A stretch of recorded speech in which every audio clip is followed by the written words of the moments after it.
लाडकी बहीण योजना म्हणजे पगारी मतदार असं राऊत म्हणाले. संजय राऊत असा अपमान करणार असतील तर लाडक्या बहिणी त्यांना दाखवून देतील असं नवनाथ बन म्हणाले. तर संजय राऊत हेच ठाकरे आणि पवारांच्या पगारावर आहेत अशी टीका चित्रा वाघ यांनी केली आहे. देवेंद्र फडणवीस यांच्या सरकारने किंवा त्याच्या आधीच्या शिंदे सरकार कोणत्या घोषणांची अंमलबजावणी केली एवढं सांगा. एक लाडकी बहीण म्हणजे मतं विकत घेण्याची योजना म्हणजे पगार देऊन पगारी मतदार आहेत.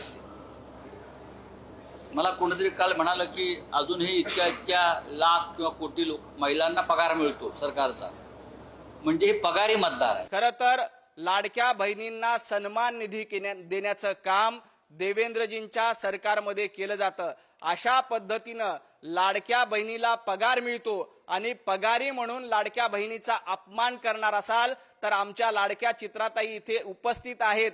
लाडक्या बहिणी निश्चितपणे त्यांना उत्तर दिल्याशिवाय राहणार नाही.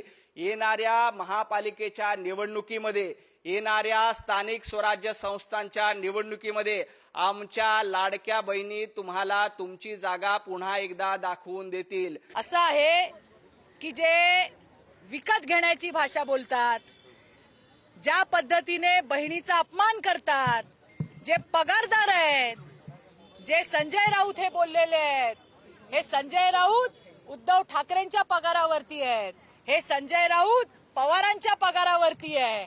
त्याच्यामुळे पगारावर असणाऱ्या लोकांनी त्याच्या अवकातीत बोललं पाहिजे असं मला त्या ठिकाणी वाटतंय.